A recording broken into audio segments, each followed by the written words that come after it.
विश्व वंदनीय महाकारुणिक तथागत सम्यक संबुद्ध तथागत द्वारा उपदिष्टित सद्धम्म और तथागत का पवित्र पावन आर्य भिक्षु संघ इन तीन रत्नों को त्रिवार अभिवादन करता हूँ।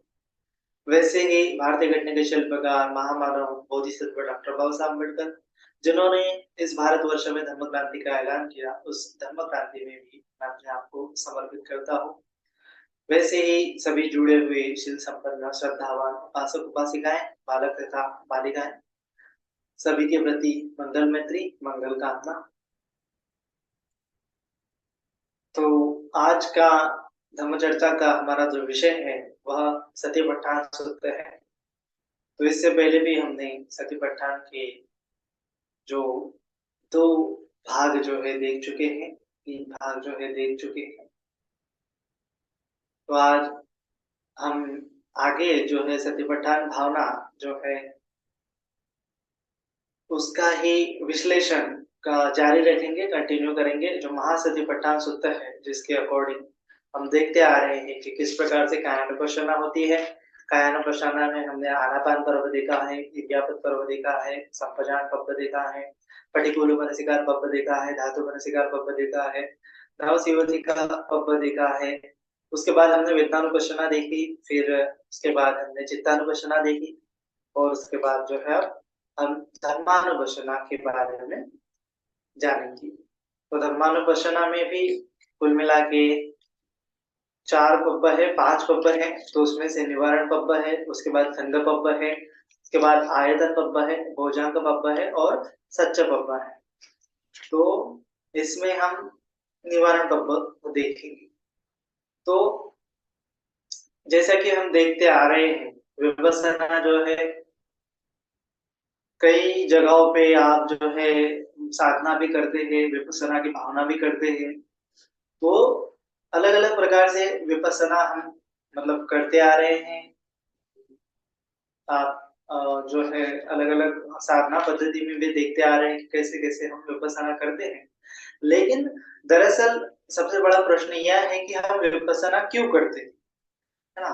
तो विपස්සना करने का हमारा जो कारण है, हम विपස්සना की भावना क्यों करते हैं? तो वो जो है यदि भी हमें प्रश्न समझ में आ जाए, तो क्या हो सकता है हम सही मायने में विपස්සना कर सकते हैं।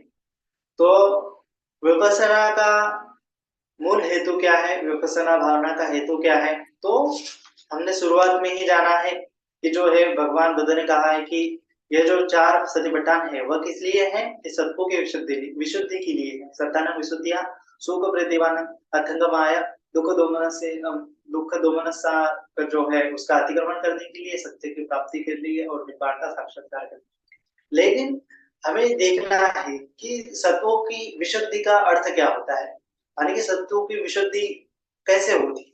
तो सत्वों की विशुद्धि का मूल क्या होना चाहिए कि क्या विशुद्ध होने से सत्व विशुद्ध हो जाएगा? तो हमने देखा है कि कर्म विशुद्ध होने से क्या हो जाएगा? सत्व विशुद्ध हो जाएगा। लेकिन कर्म में भी क्या होता है कि भगवान बुद्ध ने 3 प्रकार के कर्म कहे हैं।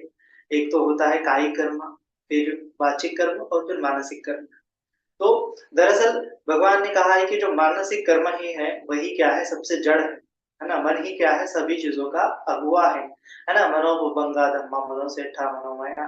तो भगवान ने मन को ही विशेष प्राधान्य देते हुए कहा है कि यदि भी मन मन अशुद्ध है ना? मनसा से पदुत्थेन भासते वा करोति वा ततो न दुःखमन्वेति। अपने जीवन में दुःख का कारण क्या है? अशुद्ध मन ही दुःख का कारण है ना? पदुष्ट मन ही दुःख का कारण है। तो पदुष्ट मन को ही शुद्ध करना ही सत्व की विशुद्धि होती है ना? तो इसीलिए भगवान ने धम्मपद की दूसरी गाथा में कहा है मनोरूपंगा धम्मा मनोसेट्ठा मनोमया मनसा से प्रसन्नेन भासते वा करोति वा ततो न सुखमन्वेति छाया व न पाहि। कि मनसा से प्रसन्नेन, प्रसन्न मन से यदि भी कोई कर्म किया जाए, भासते वा करोति वा ततो न सुखमन्वेति, उसके उपरांत ही हमारे जीवन में सुख की उपलब्धि होती है। तो भगवान बुद्ध की मूल शिक्षा यही है कि मन को शुद्ध करना है। मन अशुद्ध है, अलग-अलग प्रकार से मन अशुद्ध है और अलग-अलग प्रकार से मन को शुद्ध किया जा सकता है। तो उसमें से सबसे जो बेसिक टेक्निक है, सबसे जो मूल स्वरूप क्या है कि जो हमने देखा है कि दुःख आर्य सत्य है, दुख समुदय आर्य सत्य है, दुख निरोध आर्य सत्य है और दुख निरोध प्रतिपद गामिनी है। तो प्रतिपद गामिनी में जो चार आर्य सत्य का साक्षात्कार करता ही क्या है, अल्टीमेटली सब दुख का निवारण है। और उसमें ही जो मग्ग है, आर्य अष्टांगिक मार्ग है, उसका साक्षात्कार करना ही क्या है, दुख मुक्ति का मार्ग है। वो एकायन मग्गु कहा है। तो एकायन मग्गु की शुरुआत कहाँ से होती है, सम्यक स्मृति से होती है। सम्यक स्मृति की भावना जब परिपूर्ण हो जाएगी तो सम्यक समाधि की भावना परिपूर्ण हो जाएगी। सम्यक समाधि की भावना परिपूर्ण होते होते क्या हो जाएगा, सम्यक जो सम्यक दृष्टि है, सम्यक संकल्प है, सम्यक वाचा, सम्यक कर्मांत, सम्यक आजीविका, सम्यक व्यायाम, इन सभी की भावना क्या हो जाएगी, अपने आप परिपूर्ण हो जाएगी। लेकिन यदि इन सभी 7 अंगों में 8 अंगों में स्मृति नहीं है तो क्या हो जाएगा, सम्यक स्मृति नहीं है तो वह सभी अंग सम्यक नहीं बन पाएंगी, ऐसा हमने जाना है। तो इसीलिए स्मृति का जो महत्व है वह अलग-अलग प्रकार से हम जानते आ रहे हैं और यही स्मृति प्रस्थान जो है, सतिपट्ठान जो है, हम अलग-अलग प्रकार से देख रहे हैं कि कैसे काया के उपरांत, काया के उपलक्ष्य में हम स्मृति को मानते हैं, स्मृति को प्रतिष्ठित करते हैं, स्मृति को स्थित करते हैं और स्मृति को स्थित करते हुए काया का जो कोई स्वभाव है, काया का जो गुणधर्म है, वह जैसा है वैसा देखने का प्रयास करते हैं कि जिससे क्या हो जाएगा, एक प्रज्ञा हमारी डेवलप हो जाएगी, ज्ञान हमें उत्पन्न हो जाएगा, है ना? तो ज्ञान यावदेव ज्ञानमत्ता है, ज्ञान मात्र रहने से क्या हो जाएगा, हमारा पूरा दुख का आंसू का क्षय हो जाएगा। तो दरअसल जो धम्मानुपश्यना है, आज का हमारा जो टॉपिक है वो धम्मानुपश्यना के ऊपर। तो धम्मानुपश्यना क्या होती है कि जो ज्ञान है, ज्ञान से ही क्या हो जाता है, सत्वों की विशुद्धि होती है ना? और यदि भी सत्व अज्ञानी है तो क्या हो जाएगा, उसका चित्त मैला रहेगा और सत्व ज्ञानी है तो क्या हो जाएगा, उसका चित्त विशुद्ध हो जाएगा। और ज्ञान ही एकमात्र ऐसा साधन है, ज्ञान ही एकमात्र ऐसा तरीका है कि जिससे क्या हो जाएगा, अविद्या का जो संस्कार है वो नष्ट हो जाएगा, है ना? अविद्या पच्चय संखार की श्रृंखला टूट जाएगी, है ना? अविद्या यत्वेव शेष विराग निरोधो संखार निरोधो। तो अविद्या का निरोध कैसे होगा, ज्ञान से होगा, जिससे बाद में संखार का निरोध होगा, उसके बाद में विज्ञान का निरोध होगा, उसके बाद में नाम रूप का निरोध होगा, ऐसे करते करते तन्हा का निरोध होगा। तो अज्ञान ही क्या है, जड़ है। तो अज्ञान को हटाने के लिए क्या क्या करना एकमात्र जरूरी है, ज्ञान उत्पन्न करना जरूरी है। तो ज्ञान उत्पन्न करने की जो भावना है वही क्या है, धम्मानुपश्यना है ना? तो और ज्ञान किसको उत्पन्न होगा, तो मन को उत्पन्न होगा। तो मन को क्या क्या क्या उत्पन्न होगा, मन को एक ज्ञान का साक्षात्कार होगा। किसको साक्षात्कार होगा, मन को साक्षात्कार होगा, क्योंकि बॉडी को तो साक्षात्कार हो नहीं सकता, किसको होगा, तो मन को साक्षात्कार होगा। और यहाँ पे कोई आत्मा नहीं है कि जो साक्षात्कार करने वाला है ना? तो मन ही है कि जो ज्ञान प्राप्त करता है, मन ही जो है अज्ञान प्राप्त करता है और अज्ञान से ही दुख में गिरता है और मन ही जो है अज्ञान ज्ञान से सुख की प्राप्ति कर सकता है। तो यहाँ पे मैं नहीं हूँ, केवल मेरा अशुद्ध मन है और मैं जो नाम रूप, मैं माने कि मैं, हम बोलते हैं ना मैं माने कि नाम रूप है, नाम के बिना रूप नहीं है, रूप के बिना नाम नहीं है, ऐसा हम देख चुके हैं। तो नाम रूप का जो शुद्धिकरण है वो किस प्रक्रिया से होगा, तो यदिदं चत्तारो सतिपट्ठान सत्तानंद विशुद्धिया। तो 4 प्रकार की है, कायानुपश्यना, वेदनानुपश्यना, चित्तानुपश्यना और धम्मानुपश्यना। तो जब तक हमें ज्ञान नहीं होगा, तो ज्ञान नहीं होगा तब तक हमारी प्रज्ञा विकसित नहीं होगी और तब तक हम शुद्ध अवस्था तक नहीं पहुंच पाएंगे। तो विपश्यना हम क्यों करते हैं, क्योंकि हमें शुद्ध होना है। शुद्ध हमें होना है, मतलब कि क्या होता है, हमारा मन शुद्ध होता है। तो मन को दूसरा समानार्थी शब्द क्या दिया हुआ है पाली भाषा में, तो उसको चित्त भी कहते हैं। तो दरअसल बेसिकली जो हम विपश्यना कर रहे हैं वो पूरा क्या है, हमारे चित्त को शुद्ध करने के लिए। और चित्त शुद्ध करने का मार्ग क्या है, ज्ञान है, प्रज्ञा है। तो वह क्या है, धम्मानुपश्यना। तो वह जो विपश्यना है क्या है, केवल और केवल मात्र ज्ञान है। और ज्ञान किसको साक्षात्कार होगा, चित्त को साक्षात्कार होगा, है ना? तो जैसे हम देखते हैं कि जो हमने कायानुपश्यना की, हमने वेदनानुपश्यना की, तो ये किस लिए की, ताकि हमारा चित्त शुद्ध हो जाए। यदि भी हम विपश्यना कर रहे हैं और हमारा चित्त शुद्ध नहीं हो रहा तो हम विपश्यना मतलब विपश्यना करके भी क्या फायदा फिर, है ना? तो किसी ने कल परसों के सेशन में किसी ने क्वेश्चन किया था, विपश्यना हम करते हैं, उसका अनित्य स्वभाव हम जानते हैं, तो क्या वो क्या केवल इतना ही पर्याप्त है, उसका अनित्य बोध ही क्या पर्याप्त है? तो नहीं, उसका अनित्य बोध पर्याप्त नहीं। उसका अनित्य बोध हम क्यों कर रहे हैं, उस कारण को जानना पर्याप्त। उस कारण को जानने से क्या होगा, ज्ञान उत्पन्न होगा। उसी प्रकार से विपස්සना हम क्यों कर रहे हैं, ये जब तक हमें पता नहीं होगा, इस चीज का जब तक हमें अनुभव नहीं होगा, तब तक विपස්සना अधूरी है ना। तो अनित्य बोध करना एकमात्र नहीं है कि विपස්සना का लक्ष्य। विपස්සना का लक्ष्य क्या है, चित्त की विशुद्धि है ना। सत्यान विशुद्धि, चित्त की विशुद्धि, कर्म विशुद्धि, तो चित्त की विशुद्धि। तो जो वेदानुपश्यना है और जो कायानुपश्यना है, वह दरअसल इसलिए है कि चित्तानुपश्यना परिपूर्ण हो जाए और धम्मानुपश्यना परिपूर्ण हो जाए, है ना। तो जब हम वेदानुपश्यना कर रहे हैं तो क्यों कर रहे हैं, ताकि हमारा चित्त प्योर हो जाए, ताकि हमारा चित्त शुद्ध हो जाए, है ना।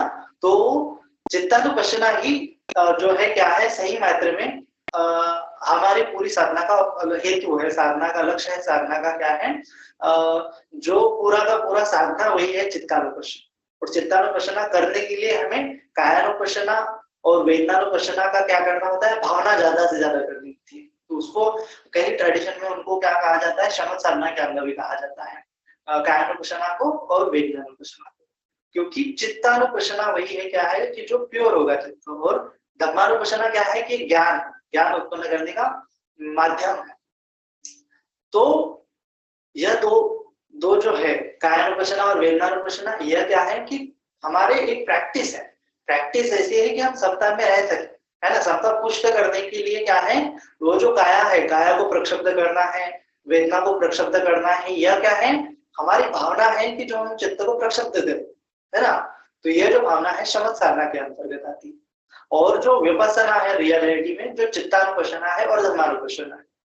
और रियलिटी में भी चित्त को ही साक्षात्कार होना चाहिए धम्मानुपश्यना का। धम्म का साक्षात्कार चित्त को होता है ना। जो ज्ञान उत्पन्न होता है वो चित्त को होता है। ज्ञान उत्पन्न होने के बाद जो प्रक्षुब्धि होती है चित्त को होती है। ज्ञान का बोध जो होता है चित्त को होता है ना। और विमुक्त कौन होता है, इस ज्ञान से चित्त ही होता है। तो दरअसल पूरी साधना क्या है, चित्तानुपश्यना है।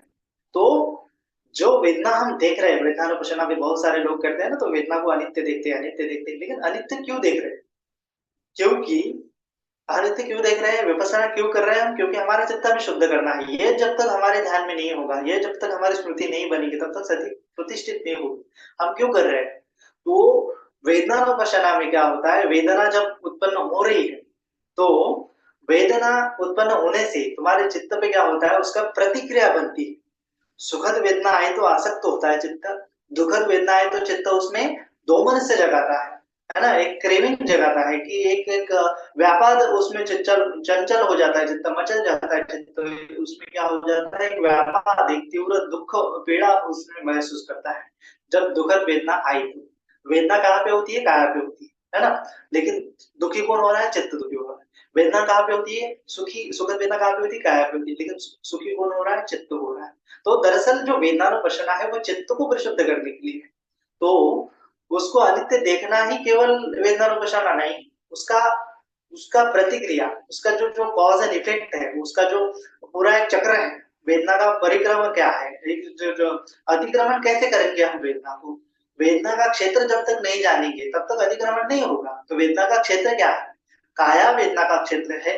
काया पे जो प्रतिक्रिया बनती है चित्त के द्वारा, वह वेदना का परिक्षेत्र है। और जो अनुभूति होती है, जो ज्ञान होता है, वह भी वेदना का परिक्षेत्र है। तो दरअसल ये चार जो है, काया वेदना चित्ता और धम्मा, लिंक, उसको अलग अलग नहीं कर सकते, है ना।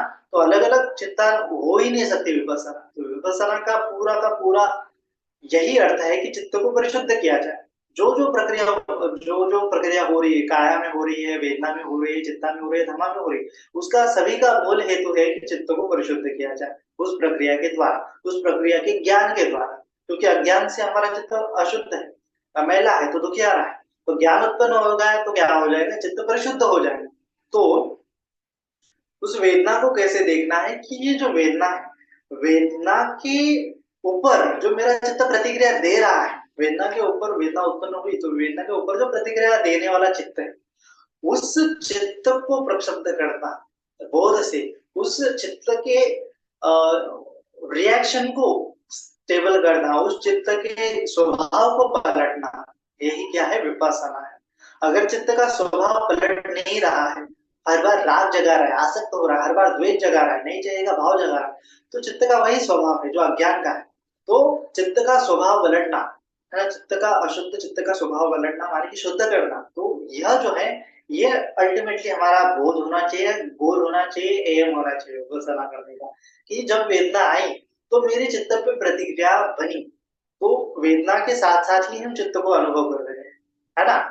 शुरुआत में होता है कि जो जो शुरुआत की भावना होती है वो काया से शुरू होती है, काया को शांत करेंगे, स्थिर करेंगे, उसके लिए हमारा बहुत सारा समय जाता है। फिर वेदना को देखेंगे, वेदना के स्वभाव को देखेंगे, वो उसमें बहुत सारा हमारा समय जाता है।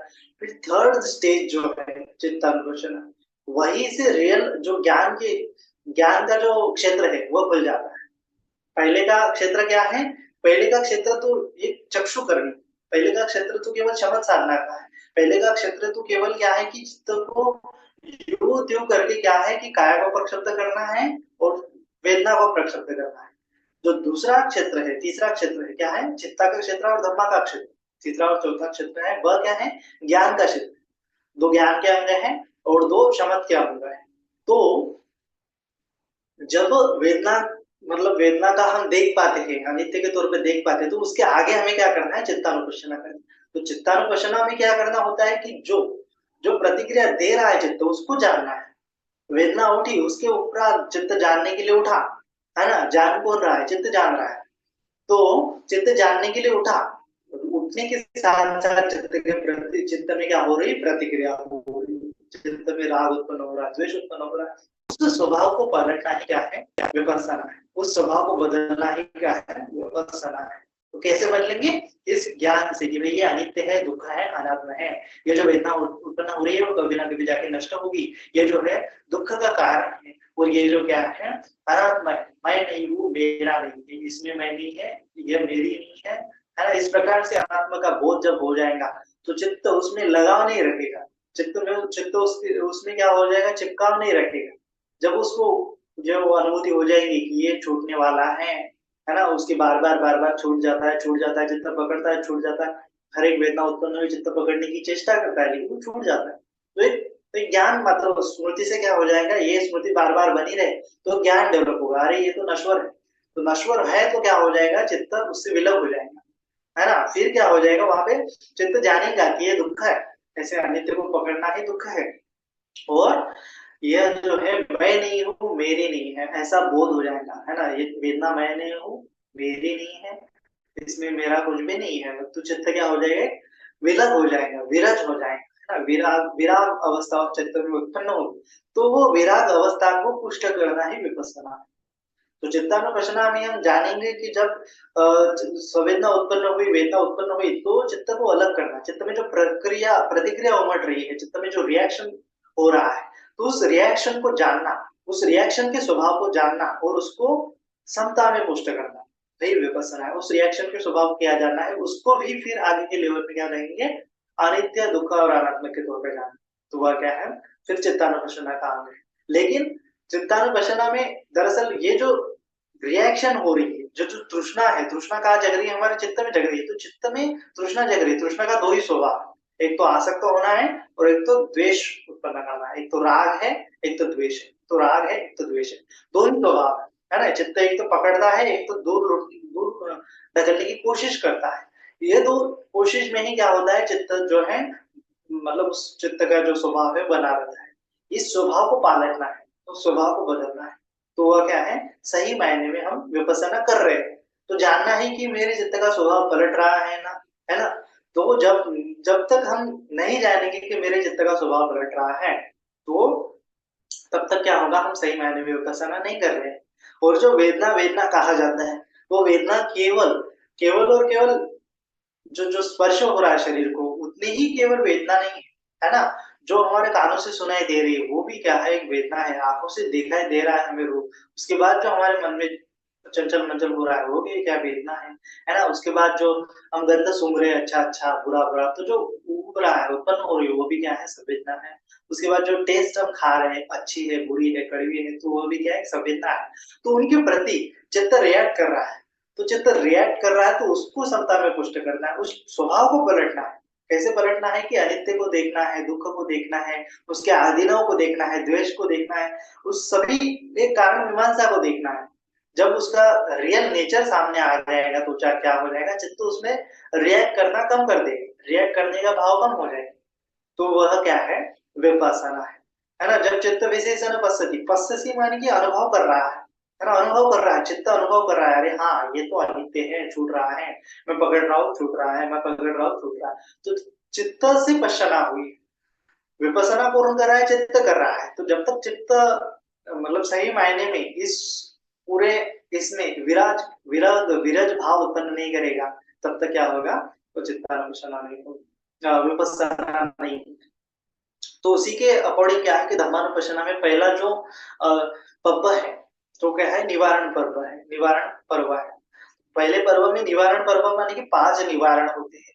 तो वह क्या है, सबसे बड़ी बाधा है कि जो हमें ध्यान उत्पन्न करने में आ जाए। 5 प्रकार के निवारण होते हैं, काम छंद होता है, व्यापाद होता है, उसके बाद अथीन विद्या होता है, उसके बाद जो होता है उद्धच्च कुकुच्च, और 5वां होता है विचिकित्सा। तो ये पांचों क्या है, पांचों यह हमारे चित्त के बहुत बड़े दोष है ना? और इन दोषों को हटाना ही क्या है, विपස්සना है। भगवान ने एक जगह पे कहा है कि ये जो निवारण है, यह क्या है, सबसे अकुशल अकुशल में से अकुशल कोई है तो यह क्या है, 5 निवारण है। तो इन निवारणों को अगर हम जानेंगे, इनके नेचर को जानेंगे, तो यह क्या है कि हम जानेंगे 2 प्रकार के होते हैं उसमें।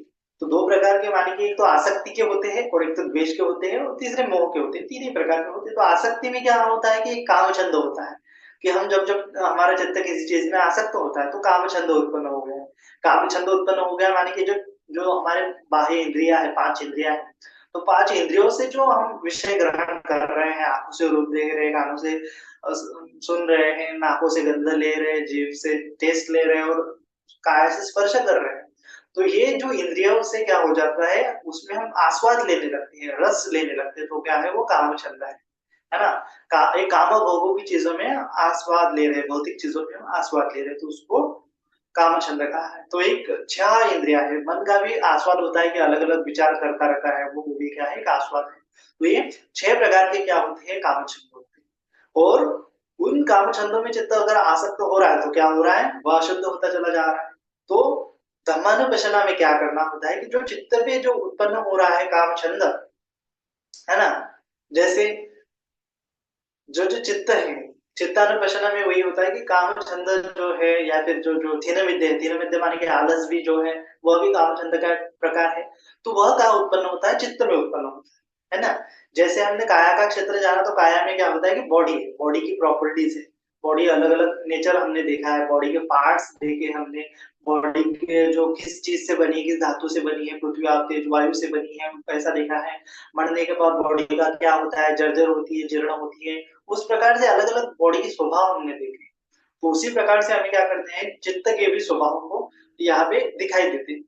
तो चित्त के वेदना के भी स्वभाव है, चित्त के भी स्वभाव, तो चित्त के स्वभाव को हमें बदलना है। तो चित्त के स्वभाव क्या होते हैं वहाँ पे, तो देखेंगे कि चित्त में तो कामछंद उत्पन्न होता है। कोई जो जो विषय आया हमारे चित्त में, तो चित्त उसमें लिप्त हो जाता है, मोहित हो जाता है, चित्त की स्मृति भंग हो जाती है ना? जैसे-जैसे आलस्य आया, तो आलस्य में हम जान नहीं पाते, है ना? और ये जो है, जैसे काया को हम पॉइंट आउट कर सकते हैं, यहाँ पे काया है, ये हमारी काया है, यहाँ हाथ है ना? ये केसा है, लोमा है, नखा है, दंता है, ऐसा-ऐसा पॉइंट आउट कर सकते हैं।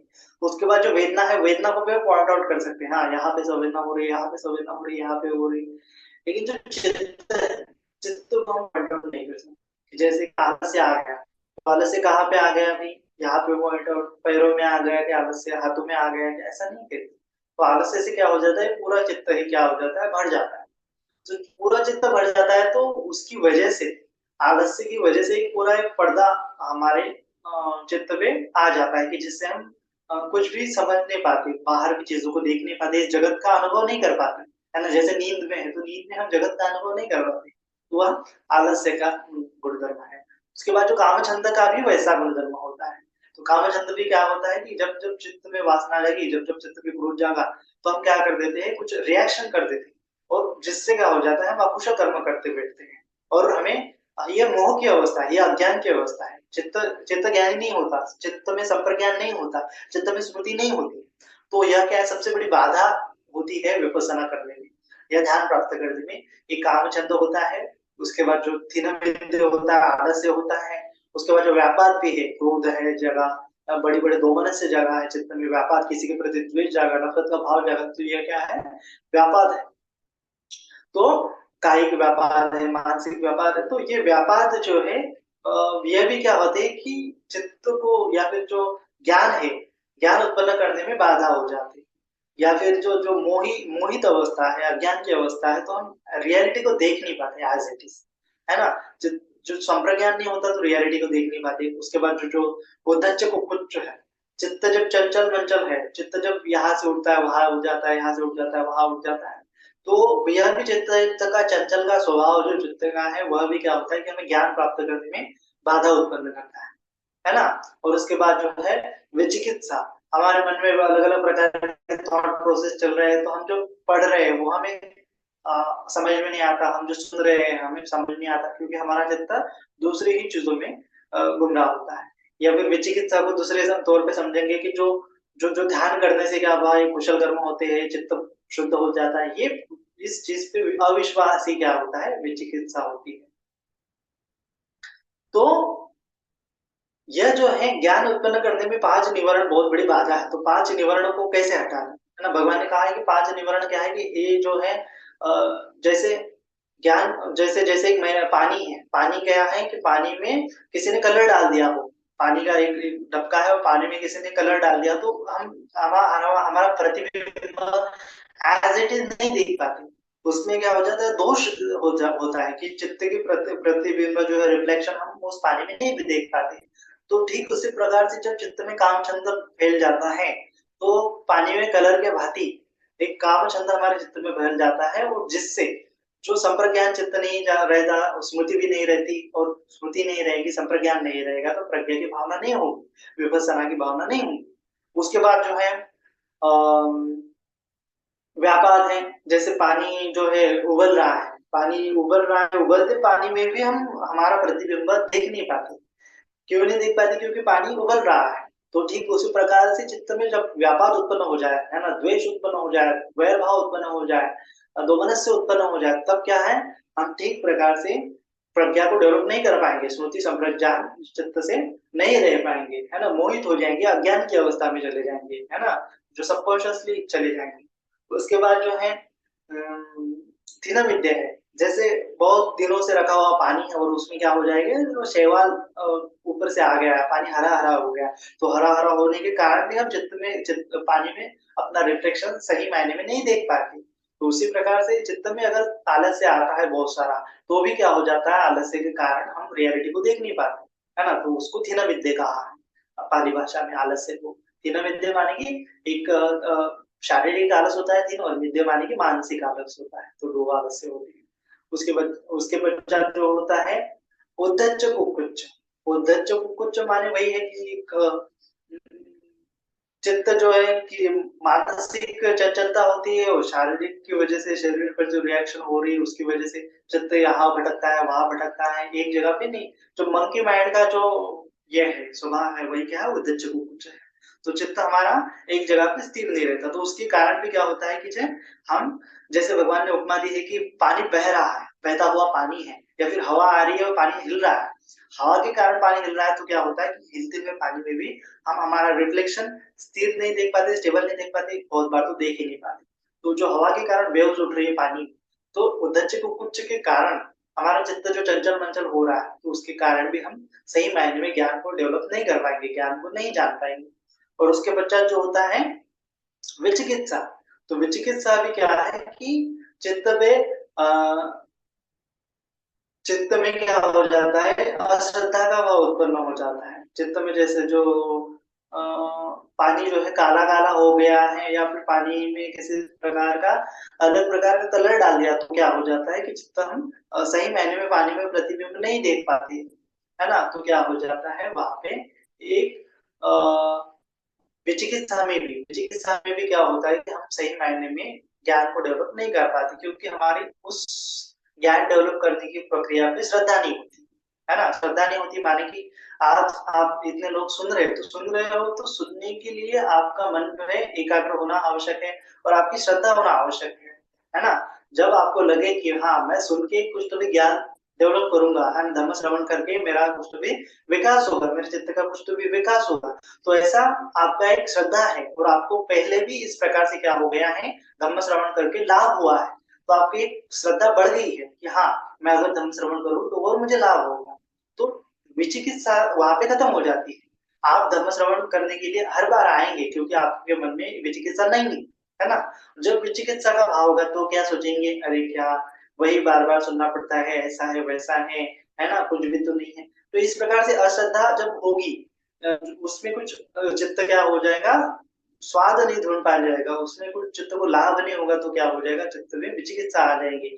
चित्त खंडन मंडन करने की प्रक्रिया में वहां पे लग जाएगा, है ना। अलग अलग विचार मन में आ जाएंगे, तो विचार आ जाएंगे तो क्या हो जाएगा, एक श्रद्धा वहां पे डेवलप नहीं हो पाएगी और प्रज्ञा भी उसके कारण डेवलप नहीं हो जाएगी। क्योंकि 1 घंटे तक सुनना है, आधे घंटे तक एक जगह पे देखना है, एक जगह पे सुनना है, तो वह क्या है, चित्त में जब विचिकित्सा होगी तो हम सुन नहीं पाएंगे। ठीक उसी प्रकार जब हम ध्यान को बैठते हैं तो चित्त में अगर विचिकित्सा है कि मैं नहीं कर पाऊंगा, मुझे नहीं हो रहा है, मेरा चित्त एकाग्र नहीं हो रहा है, ऐसे वैसे इधर उधर के विचार, तो क्या हो जाएगा, चित्त स्थिर नहीं हो पाएगा।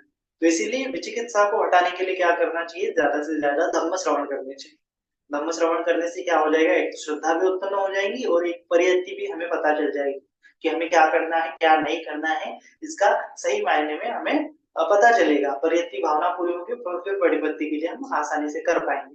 तो विचिकित्सा नष्ट करने के लिए हमें धम्म श्रवण करना बहुत आवश्यक होता है।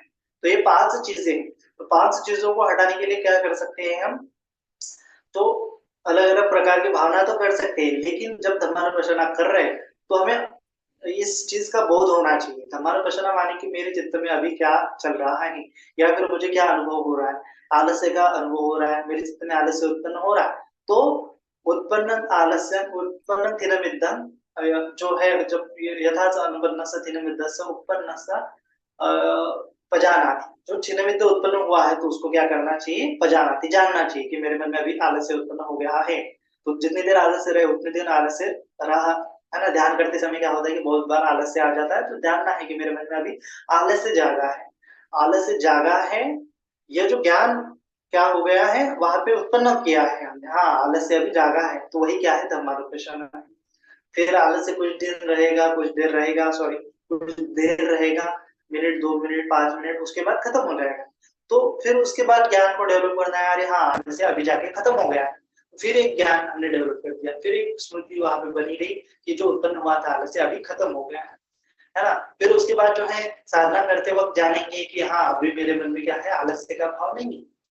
तो ठीक इसी प्रकार से जब आलस्य नहीं है तब जानना है कि आलस्य नहीं है, जब उत्पन्न होगा आलस्य तब जानना है कि उत्पन्न नहीं, तो उत्पन्न हुआ है, और जब खत्म होगा तो खत्म आलस्य अभी नष्ट हो गया है। तो इस प्रकार से 3 प्रकार से जानना है, और खत्म हो जाने के बाद फिर आलस्य घंटे भर क्या हुआ, उत्पन्न हुआ ही नहीं, है ना। एक बार ही उत्पन्न हुआ सेटिंग में शुरुआत में, और फिर उत्पन्न हुआ ही नहीं। तो इस प्रकार से आयति अनुपादो होती तंच पजानाति, भविष्य में भी उत्पन्न नहीं होगा। तो इस प्रकार से 4 प्रकार से जानना है ना। फिर उसके बाद जो काम छंद भी है, मेरे मन में काम छंद का भाव जागा है ना। ये जो इस प्रकार इस इंद्रिय का काम विषय जागा है, इस इंद्रिय का विषय का जागा है, इस इंद्रिय के विषय के प्रति छंद जागा है, तो ऐसा जानना है ना। मेरे मन में इस प्रकार का काम छंद जागा है, अभी उत्पन्न हुआ है, और उत्पन्न हुआ है तो जानना है पहली बार। फिर नष्ट होगा तो बिना कभी 1-2 मिनट के बाद तो जानना है कि नष्ट हुआ है।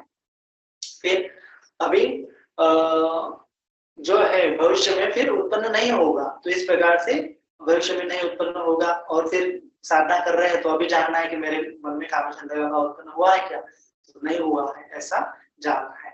नहीं है कामछंद नहीं है ऐसा जानना है, फिर थिनमिद्ध नहीं है ऐसा जानना है शुरुआत में, फिर उद्धच्च कुछ नहीं है, व्यापार नहीं है, उसके बाद विचिकित्सा नहीं। ये 5 निवारण मेरे अभी उत्पन्न नहीं हुए, 5 निवारण में से कोई भी निवारण उत्पन्न नहीं हुआ है। फिर उसके बाद कोई ना कोई निवारण उठा के आएगा, उत्पन्न होगा, तो जानना है हाँ ये निवारण अभी उत्पन्न हुआ है, चाहे व्यापार है, चाहे कामछंद है, चाहे विचिकित्सा है, चाहे उद्धच्च कुछ है, हाँ उत्पन्न हुआ है। थोड़ी देर से फिर क्या हो जाएगा, फिर नष्ट हो जाएगा। फिर क्या हो जाएगा, वो फिर से उत्पन्न नहीं हो पाए, या फिर से उत्पन्न नहीं हुआ है तो ऐसा जानना है कि नहीं हुआ है, फिर उत्पन्न हुआ है तो जानना है, जब जब उत्पन्न होगा तब जानना है, अरे हाँ अभी उत्पन्न हुआ है। तो चित्त जो प्रक्रिया घट रही है, चित्त के ऊपर जो प्रक्रिया घट रही है उसके प्रति अवेयरनेस रहना ही क्या है, धर्मानुपश्यना है। और अवेयरनेस रहते हुए जो बोध होता है, जो ज्ञान होता है, जो अनुभव होता है, वही क्या है, धर्मानुपश्यना है। तो ये निवारण तत्व में ये जो 5 निवारण है उसको हटाना ही क्या है, धर्मानुपश्यना है।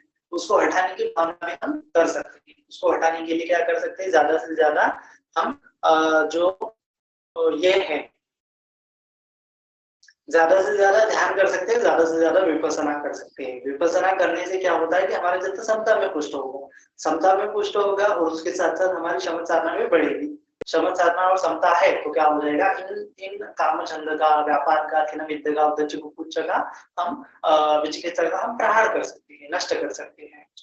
तो उसको नष्ट करने के लिए हम आगे चल के देखेंगे कि जो भोजन का पब्ब है वह भी हमें सहायक रहता है।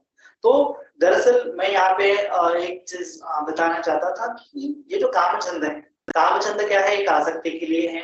उसके बाद थिन विद्या है, वह दो जो कामचंद और थिन विद्या क्या है, चित्त आसक्त होता है, वहां पे मोहित होता है। और उसके बाद व्यापार होता है और उद्धच कुकुच्च होता है। व्यापार और उद्धच कुकुच्च में चित्त को एक चीज चाहिए होती है, चित्त में दो मनस्य का भाव उत्पन्न होता है। तो यह क्या है, यह जब हम देखते हैं आत्मा संप्रजाति विनयी लोग अभिज्ञा दोमनस्य। तो अभिज्ञा क्या है, इग्नोरेंस क्या है, एक तो कामचंद इग्नोरेंस है, अभिज्ञा है, राग है, और उसके बाद जो है थिन विद्या है ना, आलस्य है। तो यह क्या है, अभिज्ञा के अंदर है ना। तो आत्मा संप्रजाति विनयी लोग अभिज्ञा दोमनस्य, अभिज्ञा और दोमनस्य को हटाना है। तो अभिज्ञा को हटाना है माने कि क्या हटाना है, कामचंद को हटाना है और थिन विद्या को हटाना है, आलस्य को हटाना है ना। विनयी लोग अभिजात से दूर करना है, इन दोनों चीजों को दूर करना है। आता भी संप्रजानो सदीना किस चीज से नष्ट करना है, एक तो आता भी, एक तो तप करते वीर्य लगाते हुए, संप्रजान रहते हुए और स्मृतिमान रहते हुए। जब स्मृति और संप्रज्ञान रहेगा तो काम से नहीं रहेगा, जब स्मृति और संप्रज्ञान रहेगा तो कामचंद नहीं रहेगा, और जब जो वीर्य रहेगा तो ये जो तीनों चीजें, ये दोनों चीजें यहाँ पे नहीं रहेंगी। तो ये तीन चीजों को बढ़ाना है क्या है कि ये दो चीजों को घटाना है। इन तीन चीजों से क्या हो जाएगा, आतापी संप्रजान सतीना से क्या हो जाएगा, थिन विद्या और जो कामचंद है उसका प्रहार हो जाएगा, अभिज्ञा का प्रहार हो जाएगा। विनयी लोग अभिज्ञा और दो मनस्य, दो मनस्य में व्यापार आता है, उद्धच कुकुच्च आता है ना। तो यह क्या है, दो मनस्य के लक्षण। उसके बाद विचिकित्सा भी दो मनस्य में डाल सकते हैं। तो इन 5 निवारणों को हटाने का तरीका क्या है, आतापी संप्रजान सतीना। तो जितना जितना ज्यादा हम स्मृतिमान देंगे, जितना जितना ज्यादा हम संप्रज्ञान चित्त से रहेंगे, उतना उतना क्या हो जाएगा, उसका प्रहार होता जाएगा। तो आलस्य हो जाएगा, तो आलस्य को स्मृतिमान रहते हुए जान है ना, तो क्या हो जाएगा, वो आलस्य प्रहार हो जाएगा, नष्ट हो जाएगा, दूर चला जाएगा। तो स्मृति जो आलस्य क्या है, मोहित अज्ञान का, अस्मृति का लक्षण है। तो स्मृति उसको हटा सकती है। उसका विरुद्ध क्या है, स्मृति। जैसे ज्यादा से ज्यादा स्मृति बढ़ाई जाए तो आलस्य खत्म हो जाएगा। कई बार कर देख सकते हैं कि जैसे हमने यौन आर्या, ये जो क्या बोलते हैं इसको, जाके आ रहे हैं ना, उसको कहते हैं, जो आ जाता है सुबह सुबह हम करते हैं या शाम को करते हैं, उसको यदि आप स्मृतिमान होके जान रहे तो हम क्या हो जाएंगे, जानते जानते ही वो कभी कभी खत्म हो जाती है, जानते जानते ही वो नष्ट हो जाती है पूरी। तो उसके बाद जो कामचंद है, कामचंद अगर मन में उत्पन्न हो रहा है, अलग अलग प्रकार की वासनाएं आ रही है, अलग अलग प्रकार के विषय आ रही है, इंद्रिय के विषय आ रहे हैं, तो उसको हटाने के लिए क्या कर सकते हैं हम, आनापान स्मृति में हम जो अशुभ भावना देखी है ना, जैसे कि जो हमने देखा है कि काया के तो 32 टाइप्स के पार्ट्स होते हैं, फिर जो काया किस प्रकार से आदि न होता है, काया किस प्रकार से खराब होगी, अशुभ होगी, आगे अशुभ जो आएंगे, अगर मरणानुसति है, जो स्मृति है, दशानुस्मृति है, अनापान स्मृति है, तो उसमें भी अलग अलग प्रकार से हम देखेंगे किस प्रकार से इन संयोजनों को, इन निवारणों को हटाना है, इनका प्रहार करना है। लेकिन जो कायानुपश्यना अगर हमारी प्रबल हो जाए, वेदनानुपश्यना अगर हमारी प्रबल हो जाए, तो क्या हो जाएगा, चित्तानुपश्यना और धम्मानुपश्यना करना आसान हो जाता है। ये जो दो अगर ज्यादा से ज्यादा भावित कर दी, कायानुपश्यना और वेदनानुपश्यना, तो चित्त और धम्मानुपश्यना क्या हो जाएंगे, आसानी से हम कर पाएंगे, आसानी से भावित कर पाएंगे, आसानी से ज्ञान जो है डेवलप कर पाएंगे, है ना। तो हमें जो काया को हम जैसे कायानुपशना में आनापान पब्बम में जाना है, तो आनापान पब्बम में क्या है कि पहले तो दीर्घ है तो दीर्घ है, ह्रस्व है तो ह्रस्व है, फिर उसके बाद शब्द काया बड़ी संविधि है, पूरी काया को जानना है, और उसके बाद काया को प्रक्षब्ध करना है। उससे क्या हो जाएगा कि वेदना से जो उत्पन्न हो रहा है, मन में जो तृष्णा उत्पन्न हो रही है, मन में जो चित्त में जो क्रेविंग हो रही है, चित्त में जो रिएक्शन उत्पन्न हो रही है, उस रिएक्शन को बदलना है, उस रिएक्शन को पलटना है। उस रिएक्शन को क्या करना है, बड़ी निस्बत की भावना करनी है, उसको छोड़ना है, उसका त्याग करना है, उसका निरोध करना है। वही इस प्रकार से भगवान ने दिया है। तो चित्त की विशुद्धि करना ही विपස්සना है, तो उसको ही विपස්සना कहा है। विशेष है ना पश्यति, पश्यति मानेंगे अनुभव, विशिष्ट प्रकार से अनुभव। किस प्रकार से अनुभव लेना है कि दोमनस्य को हटाने का वो अनुभव लेना है, व्यापार को हटाने का अनुभव लेना है, ठीक है, जो निवरण है उनको कामचंद को हटाने का अनुभव लेना है, व्यापार को हटाने का अनुभव लेना है, विद्या को हटाने का अनुभव लेना है, उद्धचित्त को हटाने का अनुभव लेना है, उसके बाद विचिकित्सा को हटाने का अनुभव लेना है ना। सुखद वेदना है तो उसमें आसक्त नहीं होना है, उसका अनुभव लेना है। दुखद वेदना है तो उसमें द्वेष नहीं, दोमन से उत्पन्न नहीं करना है, उसका अनुभव लेना है। इस प्रकार से अनुभव आते आते क्या हो जाएगा, सब चित्त जो है विरज हो जाता है, विरज होता जाए, राग उत्पन्न नहीं करेगा, मुक्त होता चला जाएगा, समाहित होता चला जाएगा और मुक्त होता चला जाएगा। विमुक्तम चित्तम की मजा आती है ना, सरागन हमने देखा अभी, वीतरागन हमने देखा, सद्वेषा है, वीत द्वेष है, समोह है, वीत मोह है। तो इस प्रकार से वीत मोह, वीत राग, वीत द्वेष होता चला जाएगा, और इसके बाद अनुत्तर चित्त होता चला जाएगा, विमुक्त चित्त होता चला जाएगा। उससे क्या हो जाएगी, हमारे सम्यक समाधि की साधना पूर्ण हो जाएगी। सम्यक समाधि से सम्यक ज्ञान की उत्पत्ति होगी, और उत्पत्ति होगी तो विज्ञान से सम्यक विमुक्ति को हम उत्पन्न उपलब्ध हो जाएंगे। तो उसी के साथ साथ हमें निर्वाण का साक्षात्कार होता चला जाता है। श्रोता बोला सकल में अनागम अनंत प्राप्त होती है। तो इस प्रकार से चित्त के स्वभाव को बदलना है धम्म के वजह से, धम्म के मतलब कि ज्ञान की वजह से। धम्मानुपश्यना माने कि जो ज्ञान हो रहा है, बोध हो रहा है, बोध से क्या करना है, चित्त को परिशुद्ध करते करते करते जाना है। तो इस प्रकार से धम्मेषु धम्मानुपस्स्य विहरति आतापि संपजान सखिना विधेय लोके अभिज्ञा दोमनस्सा।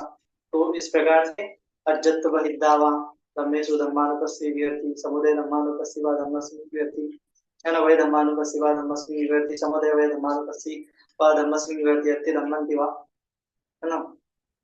तो इस प्रकार से धम्म है, बोध उत्पन्न हो रहा है, तो ऐसा जानते जानते जानते क्या हो जाएगा, आप धम्मानुपश्यना भी कंप्लीट कर पाएंगे।